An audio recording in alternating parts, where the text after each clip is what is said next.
and they started living in a city house and doing what we had to do. And I'd like to recognize these people. Would all the gentlemen and their wives stand up from Trico?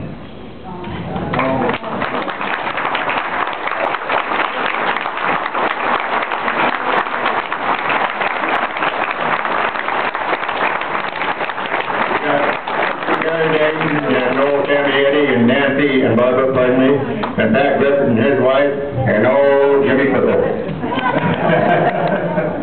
Anyway, and some of the others that worked for Trico at that time.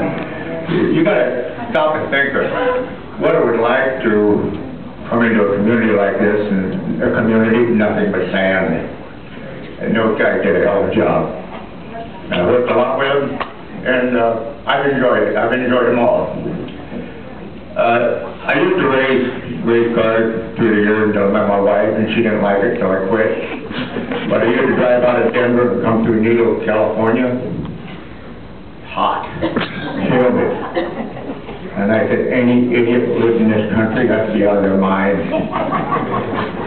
Well, I guess I'm out of my mind because I've been here for, I guess, more than I've been here for 44 years, and we haven't made enough money to get back to Yucca, so...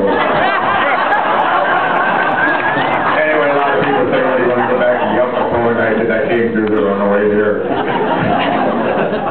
We've had a lot of fun in Havasu. It's a wonderful city. I read the letters to the editors, people complaining all the time. What they come here for? Evidently they had trouble back home or they wouldn't be here. They don't know how fortunate we are, we really are. And everybody talked to me and said, you leave here in the summer months, how do you stand the heat? I can go in the house and cool off, but I can go in the house in the wintertime and sit in front of the fireplace and can't get warm. So, Gary and Lee have been friends of mine for years, and I've enjoyed it. I've worked a lot with them, and we've had a lot of fun together, and they couldn't have got two better master ceremonies than what they got. You guys did a great job.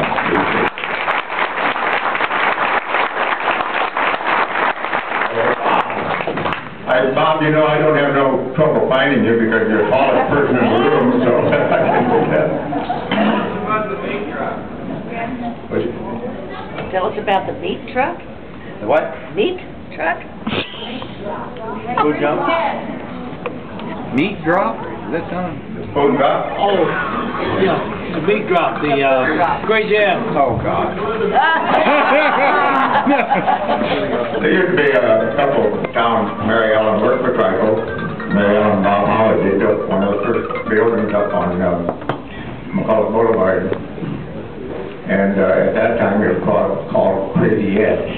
And the reason it was called Crazy Edge because Ed Chalane out of Phoenix built the doggone thing. And it was an eating place, and I'm telling you, you got the best mesquite cooked steaks in the world when you went up there to eat. They were good. All the old timers remember those. So, you know what's gonna happen? Ed and I were good friends. I was doing a lot of flying in those days. He called me and said, I've got to get some more meat somehow. How am I going to get it? This place is sold out.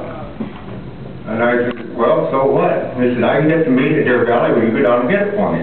Sure. I'll be glad to. So I hopped in the plane, went out to the airport, got in the plane, flew to Deer Valley. I got down there, there's 3 other airplanes sitting around here, and what are you guys all doing here? Well, we're going with you. You're going to show us back how to get back to Havasu. So anyway, I said, well, how come the parachute and stuff? Well, you'll find out.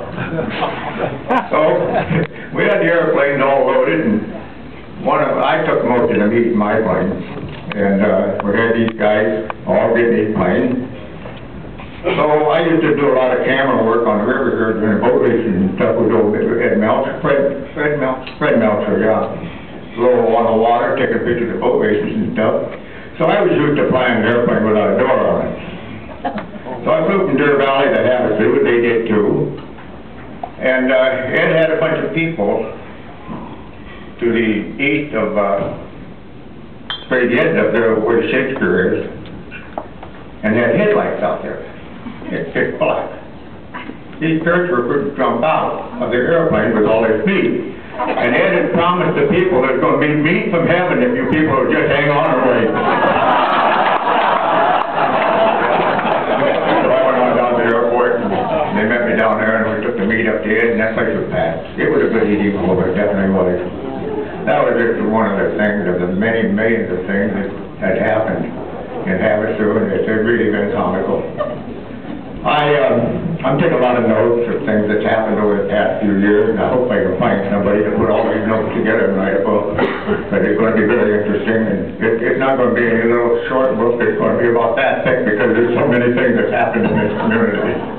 I just wanted to minute up here, and all the old timers, it's great to see you all.